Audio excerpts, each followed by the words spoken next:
சாமி ஓம் நம சிவாய. நமச்சிவாயம். ஓம் நம ஓம் நம சிவாய. சிவாய. உங்களுக்கு எல்லாருக்குமே கார்த்திகை தீபம் வாழ்த்துக்கள். உங்களெல்லாம் பார்த்ததுல ரொம்ப சந்தோஷம். குரூப்ல இருந்து 3 பேர் மட்டும்தான் வந்திருக்காங்க. இன்னும் மீதி இருக்கவங்க எல்லாம் ஈவினிங் வரதா பிளானு. ஓகே, இவர் வந்து நாகராஜன் சார் சென்னையில இருந்து வந்திருக்காரு. காஞ்சிபுரம். காஞ்சிபுரம். இவரு சவுந்தரராஜன் சார் சென்னை. அவர் வந்து ஸ்ரீனிவாசன் சார் நம்ம நாகராஜன் சாமிகளோட friend, childhood friend, Chennai. Venkatesan sir Chennai. Kanchipuram. Okay. Anbarasan sir Karur. அவர் வந்து சிவாசாமி தேனி. இவர் வந்து மணி சார் கைலாசம். கைலாசம். எந்த கைலாசம்? எங்க ஊரு கைலாசம். அப்ப எங்க ஊர் என்ன? வீதி. எங்க ஊர் வீதியா? ஆமா. உங்க ஊர் மட்டும் கரெக்டா தப்பா சாமி நான் சொல்றது? உங்க ஊர் மட்டும் கைலாசம். எங்க ஊர் கைலாசம். எங்க ஊர் கூட நான் போய் சாமி எங்க ஊர் எதுன்னு நான் கண்டுபிடிச்சிட்டேன். உண்மைதான். நாங்களும் கண்டுபிடிச்சோம். வாழ்த்துக்கள். Thank you. இருந்த ஊரை சொல்லவான்ற மாதிரி நம்ம வரிசா சொல்லிட்டே இருக்க வேண்டியது. சரி, இப்ப எல்லாருக்கும் வரைக்கும் ஒரு क्वेश्चन கேட்க போறேன். எல்லாரும் உங்களுக்கு தெரிஞ்சதை சொல்லுங்க. ஓகேவா? இப்போ நன்றிய பத்தி பேசலாம். ஓகே. இப்போ நாய் வந்து எவ்வளவு நன்றியா இருக்கு கேளுங்க. மாணிக்கம். நன்றி மனுஷனுக்கு இருக்கான்னு பாப்போம். மனுஷனுக்கு தான் நன்றி இல்ல கத்துக்கலாம். காரணம் இல்லம்மா என்ன செய்யும் நன்றிங்கிறது நம்ம வாழ்வியல அது எந்த வகையில மாற்றும் அப்படிங்கறத தெரிஞ்சுக்கணும். நன்றி ஒரு எந்த ஒரு விஷயத்தையும் நம்ம சொல்லும் போது ஒருத்தர் நம்ம கூட பழகுறாங்க, சின்ன விஷயம் நம்ம அவங்க நம்மளுக்காக செய்யும் போது எல்லாத்துட்டையுமே ஒரு சின்ன விஷயமா இருந்தாலும் அதை நன்றி சொல்லி பாருங்களேன். அது அவங்களுக்கு எப்படி இருக்குமோ இல்லையோ உங்களுடைய தன்மையை அது கூட்டும். எந்த ஒரு விஷயத்துக்குமே நன்றி சொல்லி பாருங்க, நம்மளுக்கே ஒரு பரவசமா. இப்போ நம்ம புரிஞ்சுக்க வேண்டியது ஒரே ஒரு விஷயம் தான்மா. நம்ம கிட்ட வீட்டு விலங்குகளா இருக்கட்டும், எதுவா இருந்தாலும் விசுவாசமா இருக்கு. இப்போ இந்த நாய் விசுவாசமா இருக்கு. நைட்டு பூரா நமக்காக காவல் காக்குது. விடிய யாரும் வந்து நம்ம வீட்டில் உள்ள குழந்தைங்களை கூட யாரையும் தொட விடாது. கரெக்டு தானே? நம்ம மேலே யாராவது அடிக்க வந்தாங்கன்னா கடிக்க வந்துடும். முன்னாடி வந்து நிற்கும். அவன் கத்தி வச்சிருக்கானா, துப்பாக்கி வச்சிருக்கானா, இல்லை நம்மளை சுற்றுவானா, நம்மளை கொன்றுவானா, நம்ம செத்துருவோமா, வலிக்க இதெல்லாம் எதுவுமே தெரியாது. நமக்காக வந்து நிற்கும் முன்னாடி. அவங்க நம்மளை வந்து யாரையும் நெருங்க விடாது. ஆனால் அதுக்கு பசிக்கும் போது வாழாடிக்கிட்டு வந்து நன்றியோடு நிற்கும். ஏய், நான் நைட்டு பூரா காவல் காத்திருக்கேன், எனக்கு சோறு கூடான்னு கேட்குமா நாய்? கேட்காது. காரணம் என்ன தெரியுமா? நம்மக்கிட்ட இருக்க பகுத்தறிவு அதுக்கிட்ட இல்லை. இருந்தால் நம்ம ரெண்டுத்துக்கும் பிரச்சனை வந்திருக்கும். இறைவனோட படைப்பு நம்மளை எந்த அளவுக்கு நம்மளை வந்து ஒரு ஸ்டேட்டஸில் வச்சிருக்காரு பாருங்க. நமக்கு வந்து எந்த ஒரு தொந்தரவுமே இல்லாத ஒரு நிலையில் வச்சிருக்காரு இறைவன். நம்ம தான் வந்து ஏதோ பெரிய பிரச்சனையில் இருக்கதான் நினச்சிக்கிட்டு இருக்கோம். நன்றி உணர்வு. இந்த பிச்சை பாத்திரத்தை எதுக்கு ஏந்திட்டு வந்தோம்? நன்றி உணர்வோடு இருக்குது. இதுக்குள்ளே நம்ம என்ன நிரப்பணும்? என்ன இருக்குது? கர்மத்தை தூக்கிட்டு வந்தோம். அந்த கர்மத்தை இறக்கி வச்சுட்டு நன்றியை நிரப்பிட்டு போகணும். அன்பு, கருணை, தர்மத்தை நிரப்பிட்டு போகணும். அப்போ நம்ம எதுக்கு வந்தோமோ அந்த வேலையை தான் பார்க்கணும். நன்றியோடு இருக்கணும். யாராக இருந்தாலும் நன்றியோடு இருக்கணும். நமக்குள்ளார அந்த நன்றி விசுவாசம், அந்த உண்மைத்தன்மையை, அந்த மெய்ப்பொருளை உணர்ந்து வாழ கற்றுக்கணும். ஒன்றுமே இல்லை. எல்லாமே ஆன்மாவுடைய வெளிப்பாடு தான். நம்ம எதை எப்படி வெளிப்படுத்துகிறோம், நம்ம எதை எப்படி பேசுகிறோம், எதை எப்படி கவனிக்கிறோம், நமக்கு முன்னாடி என்ன நடக்குது, நம்ம கரெக்டாக நிற்கிறோமா? ஒன்றும் இல்லை. நம்ம 4 செவுறு கட்டி வச்சுருக்குறோம். அது நான் ஒரு 4 செவுறு கட்டி வச்சுருக்குறோம். அது ஒரு கூடு, அவ்வளோதான். அது வீடெல்லாம் கிடையாது. நம்ம இங்கே வந்து இருக்கிறோம். எதுக்கு இங்கே வந்தோம்? இங்கே வந்தோம், பார்த்தோம், சரி நமக்கு ஒரு இடம் கிடச்சிச்சு, அந்த இடத்துல நம்ம ஒரு 4 செவுத்தை போட்டு கட்டி ஒரு கூடாரத்தை போட்டு ஒரு குடில் மாதிரி அமைச்சு இருந்தோம். அது இன்றைக்கி வந்து பெரிய மாட மாளிகைலாம் இருக்குது, அடுக்குமாடி பில்டிங் என்னென்னமோ ஆயிடுச்சு. எதுக்காக அந்த குடியில் போட்ட? எதுக்கு அந்த 4 செவுத்து? எதுக்கு உன்னை சுற்றி பாதுகாப்பு வலையை உருவாக்கணும்? எதுக்கு நீங்கள் வந்த? ஏன் பாதுகாப்பு வலையை உருவாக்கணும்? ஏதோ ஒரு பொருளை வீட்டுக்குள்ளே வாங்கி வச்சு அது அழகாக இருந்துச்சு, அந்த அழகாக ஆசையாக மாறிச்சு, ஆசையாக துன்பத்துக்கு காரணமாயிடுச்சு. ஒவ்வொன்றா வாங்கினா ஒன்றை விட ஒன்று பெட்ரு, இல்லைனா உடஞ்சி போய்டும். எதுவுமே நிரந்தரமே கிடையாது. வாங்குவேன், கொடுப்பேன், அப்புறம் ஒரு நாள் புதுசாக அதை விட பெட்டராக இன்னொன்று பார்ப்பேன், அதை வாங்கி வைப்பேன். இப்படியே தொடர்ந்து வாழ்க்கை ஓடிக்கிட்டே இருக்குது. ஏதோ ஒன்று தேடிட்டே இருக்கிற, ஏதோ ஒன்று வாங்கி வச்சுக்கிட்டே இருக்க. அதுவும் நிரந்தரம் இல்லை. உன் வீட்டில் இருக்கவங்களும் நிரந்தரம் இல்லை. எல்லாருமே ஒரு நாள் செத்து போகிறாங்க. இங்கே எதுவுமே நிரந்தரம் இல்லை. இங்கே நான் என்னையா பண்ணிக்கிட்டு இருக்கேன்னு என்னைக்காவது நம்ம யோசிக்க வேண்டாவா? நான் யோசிக்கிறேன். சொல்லுங்க. நான் என்னதான் பண்ணிக்கிட்டு இருக்கேன்? நானும் நாளைக்கு ஒரு என்ன யோசிக்கிறேன்னா, ஏன் வந்தோம் இங்க? எதுக்காக வந்தோம்? சும்மா சாப்பிடுறோம், எல்லாம் பண்றோம், எல்லாம் முடிச்சுட்டு திருப்பி போயிட்டே இருக்கிறோம். ஒண்ணுமே எதுவுமே நம்ம தக்க வச்சுக்கவே முடிய மாட்டேங்குது. நம்மளுடைய நல்ல ஒரு கேரக்டரும் நம்ம உலகத்துக்கு நல்ல கொடுக்குற ஒரு மெசேஜஸ் மட்டும்தான் நிரந்தரமா இருக்கும். அதுவும் நல்லவங்க மனசுல நல்லவங்களுக்கு மட்டும்தான் நல்ல விஷயங்களை தேடுவாங்க. ஒரு மனிதனால் இன்னொரு மனிதனுக்கு கொடுக்க முடிஞ்சது வார்த்தைகள் தான், ஆறுதல். இதுதான் ஒரு மனிதனால் இன்னொரு மனிதனுக்கு கொடுக்க முடியும். அதை தவிர எல்லாமே வந்து சடங்குகள் தான். நம்ம ஒரு பொருளாக கொடுக்குறதோ உதவியாக கொடுக்குறதோ ஒரு நாள் எதிர்பார்ப்போம், ஒரு நாள் திரும்பி வரும்ன்ற நம்பிக்கையில் கொடுக்குற ஒரு சடங்கு. ஆத்மார்த்தமாக நீ என்ன கொடுத்த? நான் உனக்குள்கிட்ட ஒன்று கேட்கவா? எனக்கு ரொம்ப தாகமாக இருக்கும், கொஞ்சம் தண்ணி தரீங்களா? தரேன். எடுத்துட்டு வரட்டா? எதுக்கு இப்ப என்ன துரத்துறீங்க? சரி, அப்போ உட்காருங்க உட்காருங்க. இல்ல இருங்க சாமி, நான் தரேன். இல்ல எடுத்துட்டு வராரு உட்காருங்க. இல்ல கேட்டாரு இல்ல. கேட்டாரு, அதனால திருப்தி ஆகும். ஜாலியாக தான் இருக்கணும். உலகத்துல எதுவுமே நிரந்தரம் இல்லைன்றீங்க. எதுவுமே நிரந்தரம் கிடையாது. நிரந்தரம் இல்லாத உலகத்துல மனுஷன் வந்து இதா வந்து வாழ்ந்து நாடகம் நடிச்சிட்டு போயிட்டு இருக்கான். இதுதானே ஆமா உலகம். ஆமா. நாடகமே உலகம். வாழ்க்கைன்றது ஒரு அற்ப விளையாட்டுன்னு புரிஞ்சிருச்சுன்னா எல்லாமே புரிஞ்சிடும், அவ்வளவுதான். நம்ம எந்த லெவலில் இருக்கோம் இப்போ நம்ம எந்த லெவலில் இருக்கோம்? இங்கே சந்திக்கக்கூடிய விளைவுகள் என்ன? இங்கே இந்த லெவலில் என்ன ஆபத்து இருக்கும்? இந்த லெவலில் நம்ம எப்படி கடந்து போக முடியும்? இது அடுத்த கட்ட பரிணாம வளர்ச்சி. இது அடுத்த லெவலுக்கு நம்ம எப்படி போகிறது? நம்ம என்ன பண்ணணும்? என்ன பண்ணினா நம்ம அடுத்த லெவலுக்கு போக முடியும்? அதை நம்ம தேடி கண்டுபிடிச்சிட்டோம் அப்படின்னா நம்ம அதை ஃபாலோ பண்ணினா போதும். வேறு ஒன்றும் பண்ண வேண்டாம். நம்மளாக இருந்தால் போதும். நல்ல சாப்பாடு, நல்ல ஆரோக்கியம், நல்ல வார்த்தைகள்.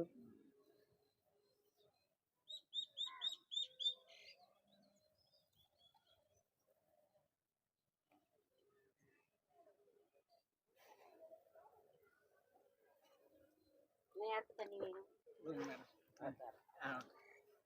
இன்னும் கொஞ்சம் போதுங்களா? போதும். நாகராஜ் சார், நீங்க சொல்லுங்க. நன்றி பத்தி சொல்லணுங்களா? நன்றியை பத்தி பேசுங்க.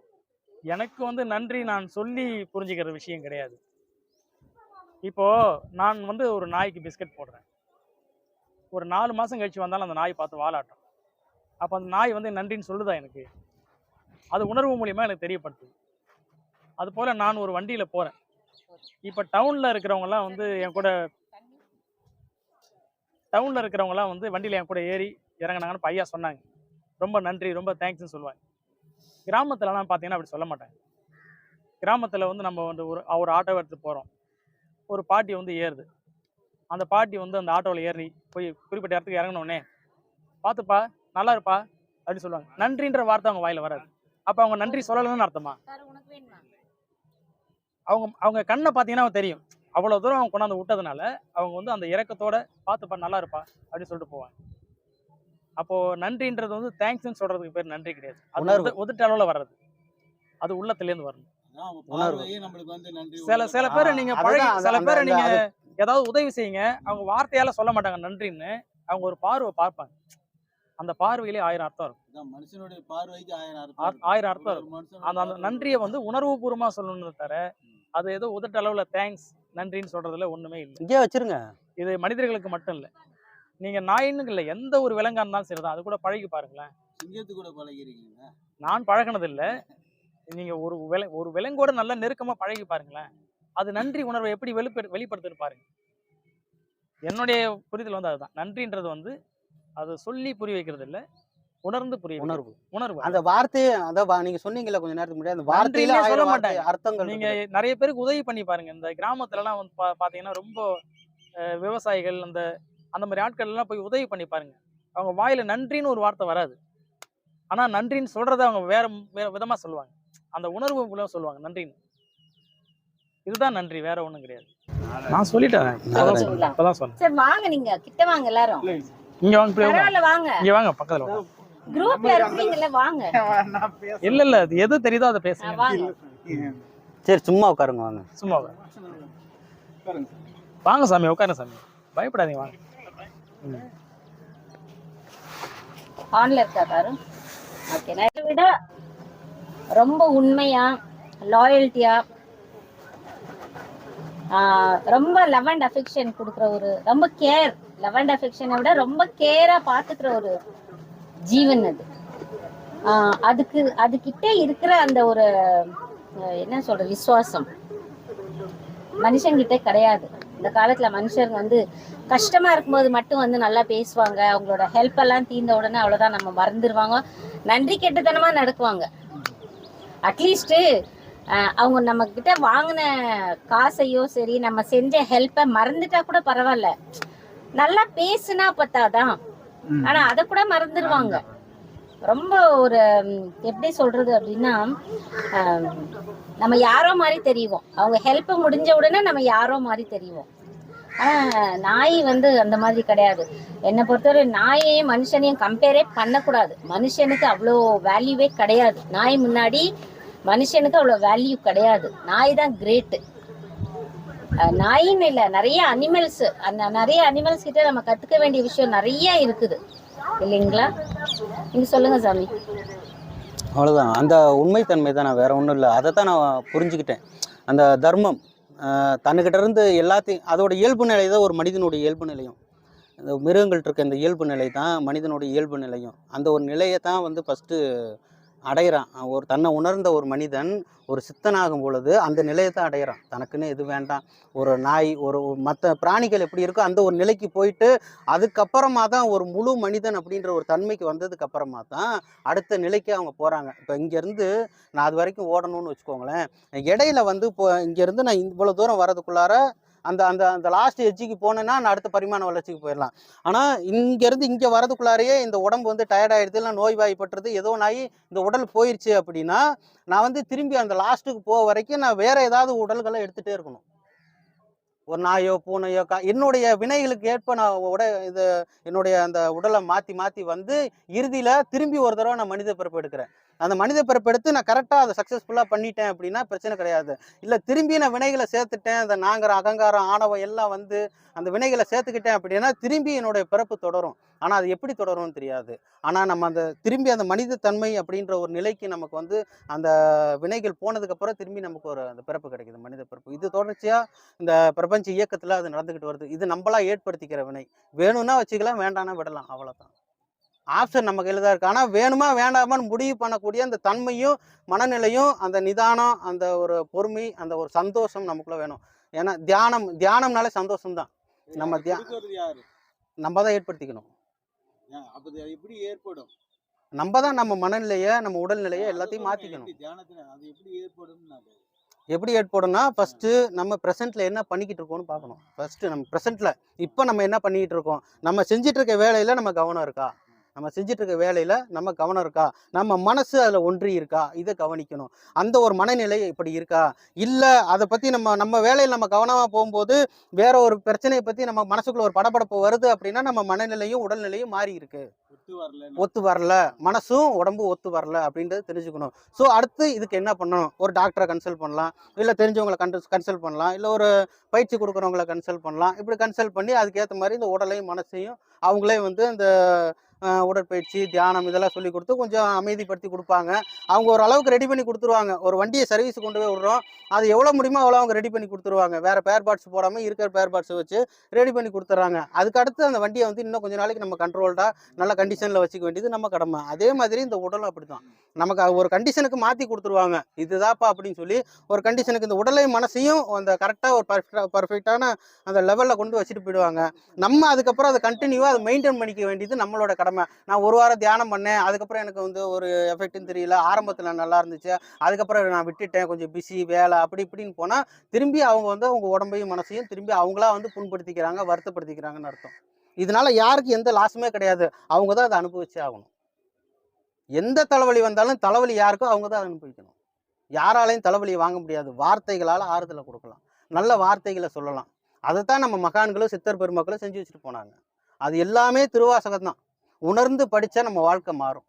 இல்லைனா நம்ம அதாவது சொல் புத்தி, அந்த சொல்லுங்கிறது அந்த வார்த்தைங்கிறது அந்த புத்தகத்தில் இருக்குது, அதை பார்த்து நம்ம படித்து நம்ம வாழ்க்கையை மாற்றிக்கலாம். இல்லைனா சுய புத்தி, நம்மளுடைய அறிவை நம்ம யூஸ் பண்ணி நமக்குள்ளே நம்ம கடந்து போகணும். அப்படின்னா ஃபஸ்ட்டு நம்மளுடைய எண்ணங்களை பார்க்கணும், நம்மளுடைய நிலையை பார்க்கணும். நம்ம என்ன நிலையில் இருக்கிறோம், நம்ம என்ன ஓட்டத்தில் இருக்கிறோம், நம்ம மனசு எப்படி இருக்குது, நம்ம பிறர்கிட்ட பேசும்போது எப்படி பேசுகிறோம், எந்த மாதிரி வார்த்தைகளை உபயோகப்படுத்துகிறோம், இது எல்லாமே கட்டுப்படுத்தி முதல்ல இங்கேருந்து வரணும். நம்ம எடுத்தோடனே உள்ளே போயிட முடியாது. அதுக்கடுத்து நம்ம சாப்பிடக்கூடிய உணவு, கரெக்டான உணவு, கரெக்டான டைமு, நல்லா தண்ணி நிறையா குடிக்கணும், அதே மாதிரி உடம்பு ஆரோக்கியமாக பார்த்துக்கணும், அப்புறம் உடற்பயிற்சி பண்ணணும். இது எல்லாமே பண்ணி அதுக்கப்புறம் மனசுக்கு வரணும். இதெல்லாம் சாந்தமாகும் பொழுது மனசு கொஞ்சம் கொஞ்சமாக அங்கே ஒடுங்க ஆரம்பிக்கும். அப்படியே மனசு கொஞ்சம் கொஞ்சமாக சாந்தப்படுத்தி அந்த தியானத்தில் உட்காந்து அந்த ஒழுங்கு இல்லாதது எல்லாத்தையும் ஒழுங்குபடுத்துகிறோம். நம்ம ஒழுங்கு இல்லாமல் இருந்து எல்லாத்தையும் ஒழுங்குபடுத்தாமல் நம்ம தியானத்துக்கு போக முடியாது. ஒரு எக்ஸாம்பிள் சொல்கிறேன். இப்போ காலையில் ஒரு 4 மணிக்கு வந்து தியானத்தில் உட்காரோன்னு வச்சுக்கோங்களேன், 5 மணிக்கு தியானத்தில் எந்திரிச்சோன்னு வச்சுக்கோங்களேன். இந்த 5 மணிக்கு எந்திரிச்சிட்டு அதுக்கப்புறமா நம்ம வந்து தியானம், நான் வந்து 1 மணி நேரம் தியானம் பண்ணேன், அதுக்கப்புறம் சாயந்தரம் தான் தியானம் பண்ணுவேன்ற ஒரு மனநிலையை நமக்குள்ளே உருவாக்கி வச்சுக்கிட்டு இடையில எல்லா வேலையும் பார்த்துட்டு வருவோம். இதில் வந்து ஒழுங்குபடுத்தின வேலைகளும் இருக்கும், ஒழுங்குபடுத்தாத வேலைகளும் இருக்கும்.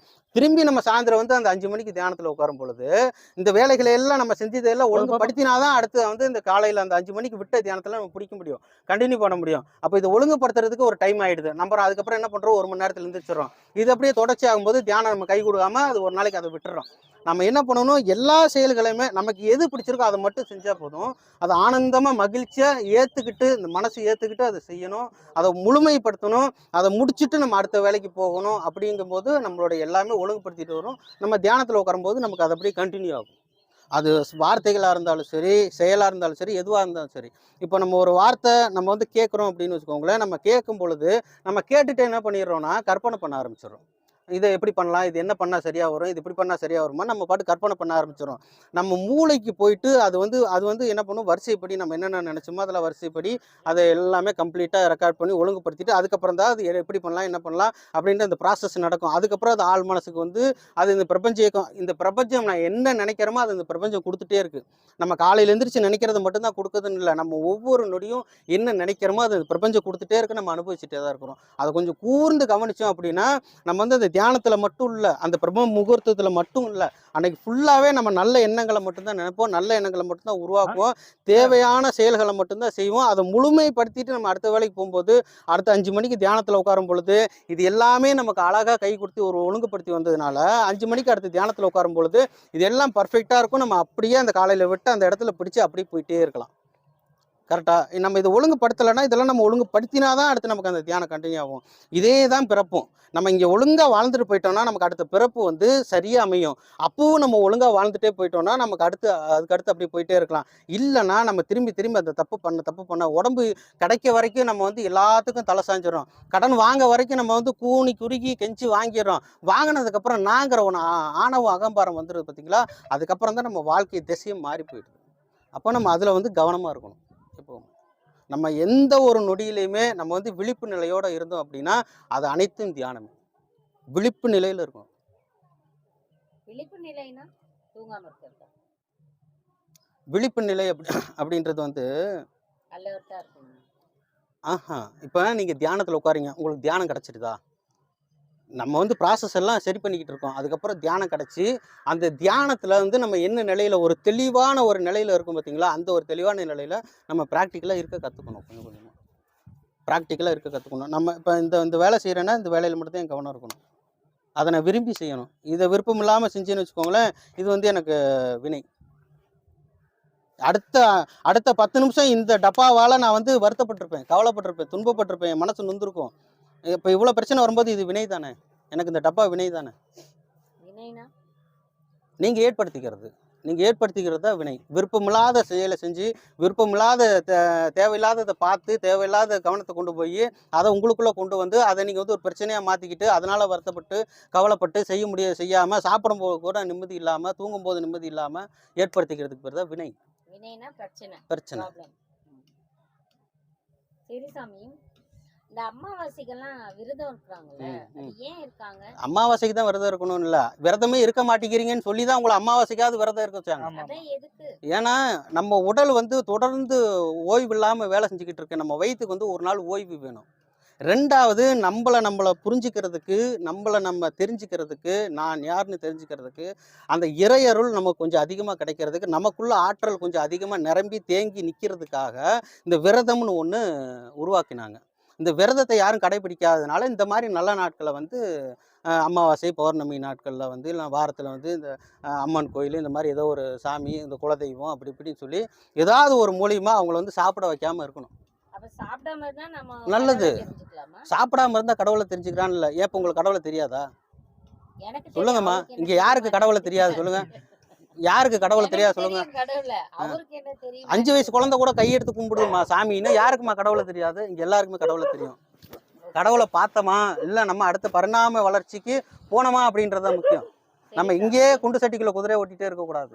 இல்ல, இப்ப நான் கேக்குறேன் என்னன்னா, சாப்பிடாம இருந்தா எப்படி நம்ம கடவுளை தெரிஞ்சுக்குவோம்? ஒரு நாள் சாப்பிடலன்னா உங்க உடம்புக்கு நல்லது, உங்க மனசுக்கு நல்லது. புரிஞ்சுதா உங்களுக்கு? இதெல்லாம் வந்து கடவுளை தெரிஞ்சுக்கிறதுக்காக இல்லை, நம்ம உடம்பையும் மனசையும் நம்மளுடைய மூளையையும் அமைதியா சாந்தமா வச்சுக்கிறதுக்கு தான் இதெல்லாம்.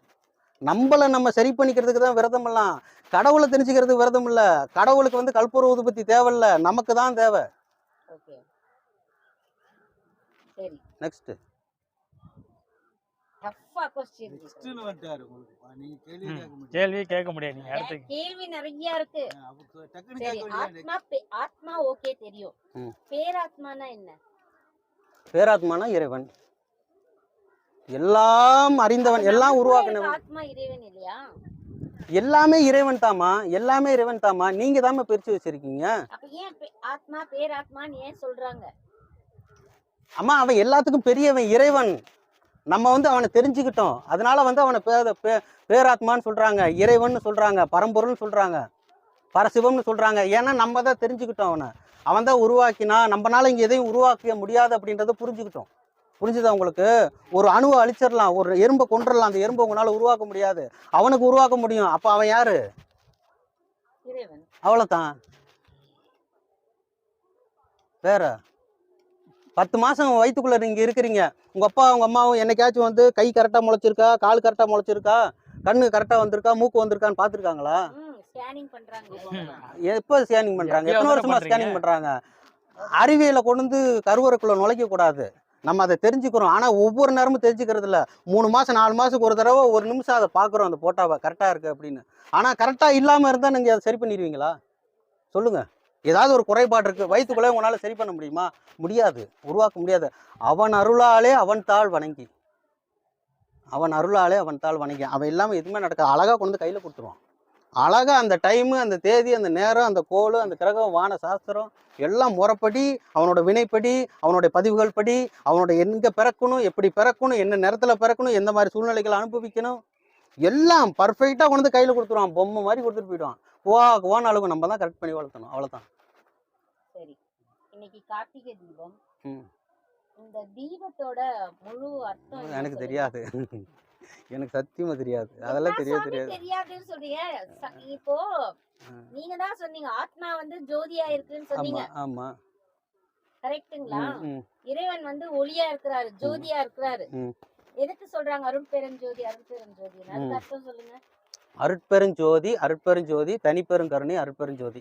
இந்த அருட்பெருஞ்சோதின்ற சிவத்தையும், இந்த அருட்பெருஞ்சோதின்ற சக்தியையும், அந்த அருட்பெருஞ்சோதியால ஒண்ணு, அந்த அருட்பெருஞ்சோதிக்கு வந்து கருணையும் அன்பும் தான் வந்து நம்ம வெளிப்படுத்த முடியும். அந்த கருணையால அன்பாலையும் தான் இறைவனை உணர முடியும் நம்ம. அந்த தனிப்பெரும் கருணையால இந்த அருட்பெருஞ்சோதியான சிவத்தையும் அருட்பெருஞ்சோதியான சக்தியையும் ஒன்னா சேர்த்துட்டோம். அதாவது நமக்கு உள்ள இருக்க அந்த குண்டலி சக்தி, உயிர் சக்தியை மேலே கொண்டு வந்து இந்த எஞ்சான் உடம்புக்கு சிரசே பிரதானம் சொல்றாங்க பார்த்தீங்களா? அந்த உயிர் சக்தி வெப்பம், நமக்குள்ள இருக்கிற வெப்பம், எல்லாவது பஞ்சபூதத்திலே முக்கியமான தத்துவம் நெருப்பு. இந்த நெருப்பு தத்துவம் நமக்குள்ள இல்லைன்னா நம்ம செத்து போயிடுவோம். அந்த நெருப்பு உள்ள இருக்கணும், அந்த அக்னி உள்ள இருக்கும், அந்த சக்தி நிலை, அந்த சிவத்தின் சக்தி நிலை உள்ள இருக்கும். அந்த சக்தியை கொண்டு வந்து அந்த சிவனோட சிரசில் நம்ம சேர்த்துட்டோம் அப்படின்னா அது வந்து இறைவனை உணரக்கூடிய அந்த தன்மை, அதாவது அந்த குண்டலி, அந்த உயிர் சக்தியை நம்ம மேலே கொண்டு வர்றது. ஜோதி தீபம் ஏற்றதுக்கோட அர்த்தம் வந்து அதை வந்து வெளியில நமக்கு காட்டுறாங்க. இது வந்து லெமூரியா கண்டத்துடைய ஒரு பகுதி. லெமூரியா கண்டத்துல மிச்சமான ஒரு பகுதி திருவண்ணாமலை. அன்னைக்கு வந்து அது வந்து எரிமலை. அந்த எரிமலை சாந்தமானா அது எப்படி தங்கமா ஜொலிக்கும். அதுக்கப்புறம் அது தங்கமலை. இன்னைக்கு வந்து அது கல்மலை. ஆனா கல்மலை, கல்மலை, இது கல்மலை தானே. அப்போ நம்ம வந்து அதாவது நம்ம இனம் வந்து எப்படின்னு பார்த்தீங்கன்னா, மனித இனம் கல்லையும் கடவுளாக வணங்கக்கூடிய மனப்பான்மை பெற்றது நம்ம மனம். கல்லையும் கடவுளாக, இங்கே இருக்கிற எல்லாமே இறைவன் தான் சொன்னதும் நம்ம தான், எல்லாமே இறைவன் தான் வணங்குறது நம்ம தான், கடவுளே இல்லைன்னு சொல்றது நம்ம தான். நமக்கு எது நம்ம கண் முன்னாடி நமக்கு கை கொடுக்குதோ அதுதான் இறைவன். அதே மாதிரி இப்போ நம்ம வீட்டில் வந்து ஒரு பூஜை பண்ணுறோம், என்ன பண்ணுறோம், இப்போ ஒரு ஞாயிற்றுக்கிழமையோ இல்லை ஒரு நல்ல நாள்லையோ ஒரு நம்ம முன்னோர்களுடைய ஃபோட்டோ வச்சுட்டு, இல்லைனா அந்த சாமி ஃபோட்டோ எல்லாம் வச்சு மாலையெல்லாம் போட்டு ஊதுபத்தியெல்லாம் பற்ற வச்சு கற்பூரமெல்லாம் பற்ற வச்சு எல்லாமே பண்ணிடுறோம். கடைசியாக தான் கற்பூரம் பற்ற வைக்கிறோம். அந்த இடத்துல வாசனையான பூக்கள், வாசனையான எல்லாமே போட்டு அந்த இடம் அப்படியே இரையாற்றலால் வாசமாக அப்படியே கம்மன்னு இருக்குது. எதுக்காக இருக்குது? அங்கே யார் வரப்போகிறா? ஏன் அந்த இடத்த அப்படி தயார் பண்ணோம்? படையல் வச்சுருக்கோம், பிடிச்ச சாப்பாடெல்லாம் வச்சுருக்கோம், எல்லாமே வச்சுருக்கோம். அப்போ இங்கே யார் வரப்போகிறா? இப்போ இலை போட்டு சாப்பாடு போட்டால் இங்கே யாரோ ஒருத்தர் வந்து சாப்பிடணும்ல, சும்மா இலை போட முடியாதுல்ல. அப்போ இலை போட்டு சாப்பாடு வச்சு இவ்வளவும் தயார் பண்ணி வச்சுருக்கீங்களா, இங்கே யார் வர்றா? எதுக்கு வராங்க? அங்கே யார் வரப்போறா? கற்பூரத்தை கொளுத்துறோம், அருட்பெரும் ஜோதியா இறைவன் வராரு. எல்லாமே தயார் நிலையில இருக்குது. கடைசியாக தான் அந்த கற்பூரம் கொளுத்துறோம். அதுக்கப்புறம் அந்த தீபத்தை தானே நம்ம வணங்குறோம், அந்த அற்பெரும் ஜோதியை தானே வணங்குறோம். அப்போ அவர் வர்றதுக்காக தானே நம்ம அந்த இடத்துல அவ்வளோ நேரம் வந்து அவ்வளோ படையல் போட்டு மணக்க வச்சுருந்தோம். அப்போ மட்டும்தான் அவர் வராருன்னு தானே நீங்கள் நினைக்கிறீங்க. இல்லைன்னா வெள்ளிக்கிழமை செவ்வாய்க்கிழமை வராரு வீட்டுக்கு. மற்ற டைமில் இறைவன் வரதே கிடையாது உங்களுக்கு, இல்லையா? வெள்ளிக்கிழமை செவ்வாய்க்கிழமை வருவார். அன்றைக்கி தான் வந்து பூஜை பண்ணுவாங்க, விரதம் இருப்பீங்க, எல்லாமே பண்ணுவீங்க. அப்புறம் இந்த நல்ல நாள், இந்த தீபாவளி பொங்கல் இந்த மாதிரி வந்துச்சுன்னா படையெல்லாம் போட்டு பயங்கரமாக பண்ணுவீங்க. அந்த மற்ற நாள்லாம் நான் சொல்கிறேன், நான் எங்கள் வீட்டிலே அப்படி தான் நடக்குது. எங்கள் அம்மா அப்பாவே தான் சொல்கிறேன். எங்கள் அம்மா என் தங்கச்சியே தான் சொல்கிறேன்னு வச்சுக்கோங்களேன். நான் வந்து வேறு யாரையும் சொல்ல, எங்கள் அம்மா தங்கச்சியே தான் சொல்கிறேன். அந்த வெள்ளிக்கிழமை செவ்வாய்க்கிழமை அந்த கோயிலுக்கு முக்கியமான நாட்களில் வந்து பயங்கர பக்தியோட கோயிலுக்கு போகிறது, இப்படி தான் எங்கள் வீட்டிலலாம் நடக்கும். அதாவது நம்ம வீட்டில் எப்போவுமே இறைவன் இருக்கிறான். இந்த பல்பு டியூப்லைட்லாம் டெம்பரவரி, நம்ம வந்து உருவாக்கிக்கிட்டது, அறிவியல், நம்ம அறிவை வச்சு நம்ம உருவாக்கிக்கிட்டது. நம்ம தேவைன்னா போட்டுக்கலாம், தேவைன்னா ஆஃப் பண்ணிக்கலாம். ஆனால் இறைவன் அப்படின்றவன் அருட்பெரும் ஜோதி, நமக்குள்ள நெருப்பு தத்துவமாக இருக்கிறான். வெளியிலையும் சூரியனும் ஆதி பகவானாக இருக்கிறான். நம்ம இருட்டுக்குள்ளே வந்து என்னதான் நம்ம தயாரானாலும் என்ன நினச்சாலும் செய்ய முடியாது. வெளிச்சம், நமக்கான வெளிச்சம் வந்தால் தான் செய்ய முடியும். அந்த வெளிச்சம் 6 மணிக்கு வர வரைக்கும் நம்ம காத்திருக்கிறோம். அதுக்கு நம்ம முன்னாடியே ஒரு 2 மணி நேரத்துக்கு முன்னாடி எந்திரிச்சு அந்த இறைவனை வணங்கி நம்மளுடைய கால கடன்கள்லாம் முடிச்சு நம்ம உடலையும் மனசையும் புதுப்பிச்சுட்டு அடுத்த நாளைக்கு நம்ம என்ன பண்ண போகிறோம், இன்றைய நாள் நமக்கு எப்படி இருக்கணும், நம்ம எப்படிப்பட்ட வாழ்க்கையை வாழணும், நம்ம எப்படிப்பட்ட மனிதர்களை சந்திக்கணும், நம்ம என்னென்னலாம் இங்கே தேவைப்படுதோ அதை எடுத்துக்கணும், நம்மளுடைய சேமிப்பு இப்படி இருக்கணும், இதெல்லாம் நம்ம தயார் பண்ணி அந்த இறைவனுக்கு நன்றி சொல்லிட்டு நம்ம தயாராக இருக்கும் பொழுது அந்த ஆதி பகவான் வரும்பொழுது நம்மளுடைய வாழ்க்கை வந்து அழகாக துவங்குது. அது ஒவ்வொருத்தருடைய மனநிலையை பொறுத்து, ஒவ்வொருத்தருடைய எண்ணங்களை பொறுத்து இருக்கு.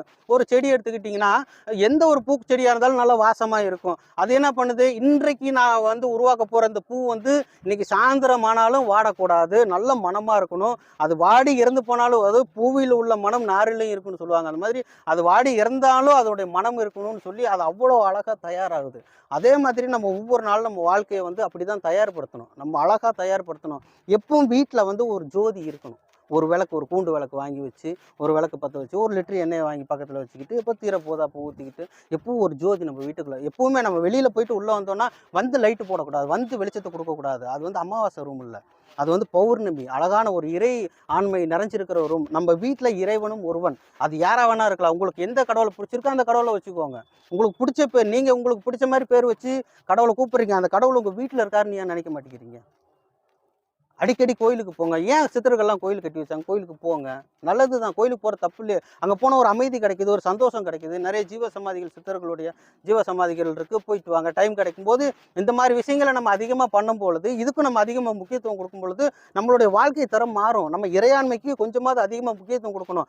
நம்ம அதுக்கு நேரத்தை ஒதுக்கி கும்பிடுறோம்.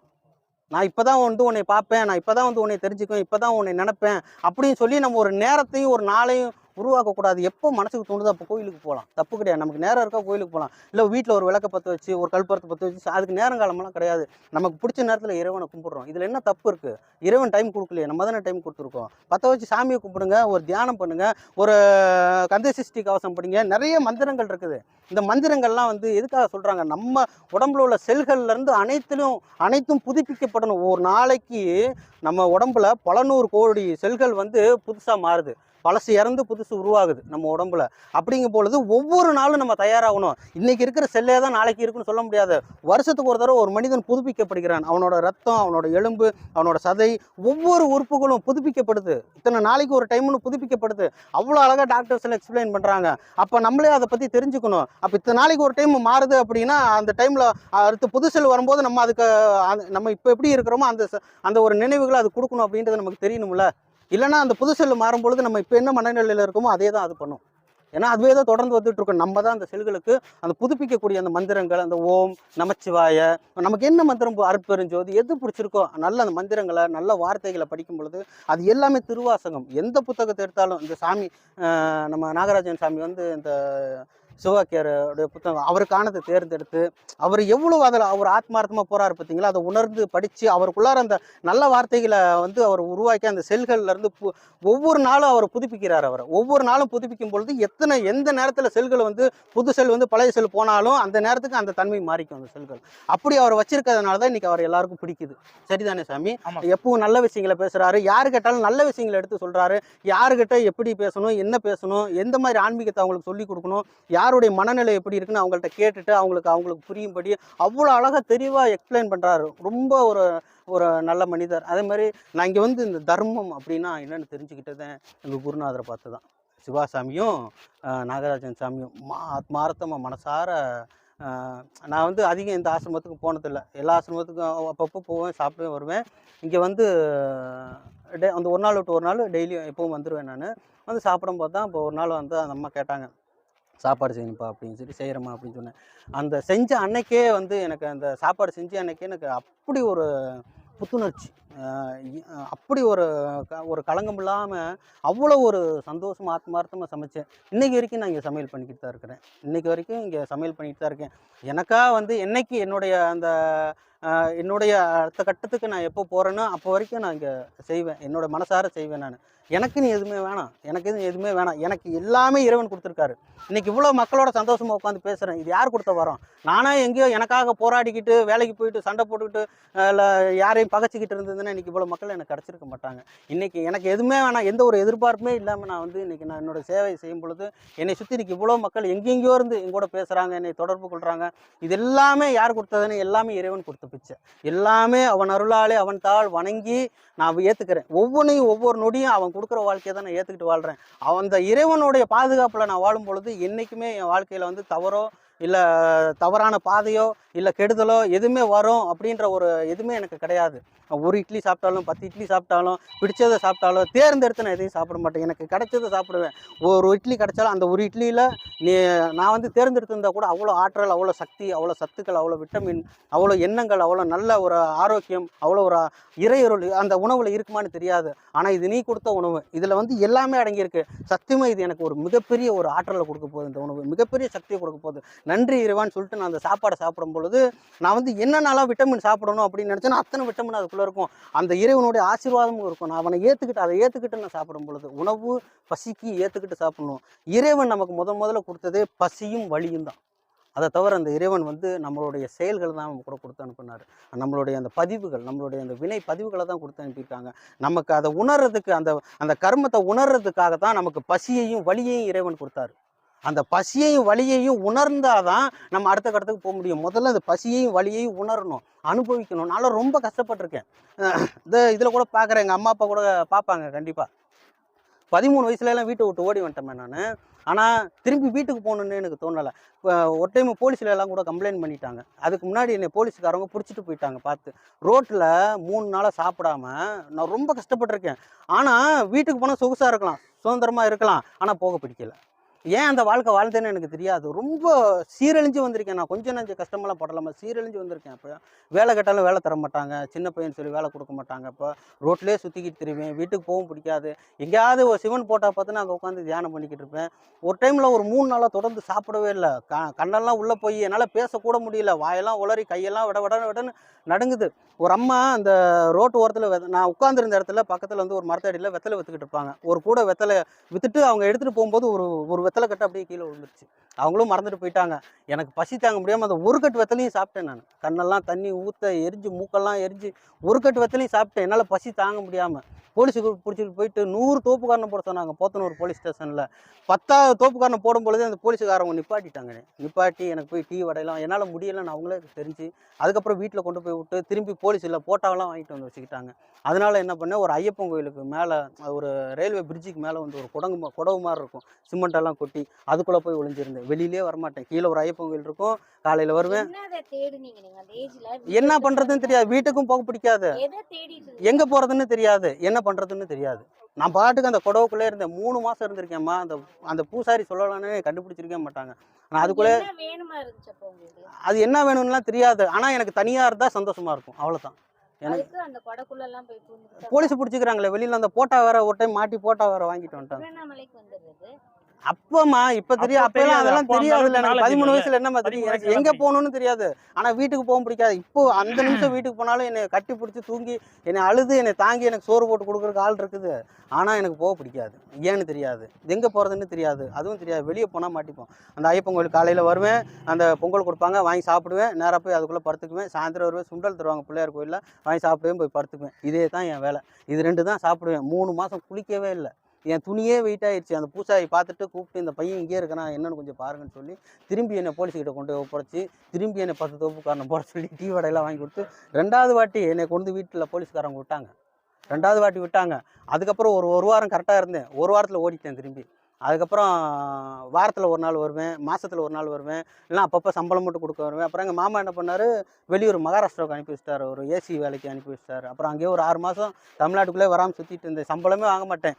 எனக்கு எதுக்குமே காசு தேவைப்படாது. நான் பாட்டுக்கு நல்லா சாப்பிடுவேன், செம்ம ஜாலியாக இருப்பேன்மா. எனக்கு பிடிச்சது என்ன தெரியுங்களா, சந்தோஷமாக இருப்பேன்.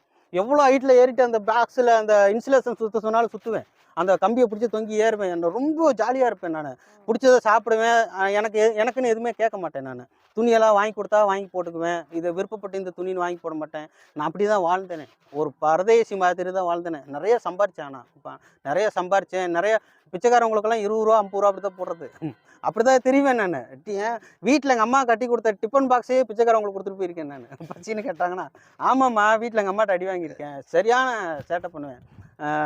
நாய்ங்களுக்கெல்லாம் எங்கேயாவது ரோட்டில் இருந்த ரொம்ப புண்ணாக இருக்கிற நாயெல்லாம் கூட்டிகிட்டு வந்து வீட்டில் இந்த மரத்தடியில் வச்சு வேப்பந்தலையும் மஞ்சள் தூளும் அரைச்சி வீட்டுக்கு தெரியாமல் அதுக்கு பூசி எங்கள் அப்பா பால் கறப்பார். அப்போ நாங்கள் பண்ணையத்தில் இருந்தோம்.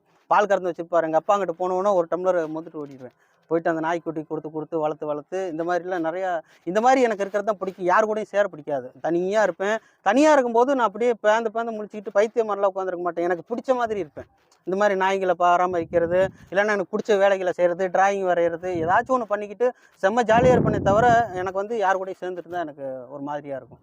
அப்புறமா தான் ஹோட்டல் வேலைக்கு போய் சேர்ந்தேன். அந்த ஹோட்டல் கடையில் அப்புறம் சத்தம் திட்டி அதுக்கப்புறம் ஒரு 1/2 மணி நேரம் பேசி வீட்டுக்கு அனுப்ப பார்த்தாங்க. அப்புறம் நான் போக மாட்டேன்னு சொல்லுவோம். அதுக்கப்புறம் அங்கே வேலைக்கு வச்சுக்கிட்டாங்க. இந்த போய் வெளியில் போய் என்ன பண்ணுவான் அப்படின்னு சொல்லி அப்புறம் அங்கே வேலைக்கு வச்சுக்கிட்டாங்க. அங்கே போய் 10 பாத்திரம் தேய்ச்சி கழுவி அப்புறம் தான் எனக்கு சமையலில் ஆர்வம் வந்தது. அந்த சமையல் தான் எனக்கு கொண்டு இங்கே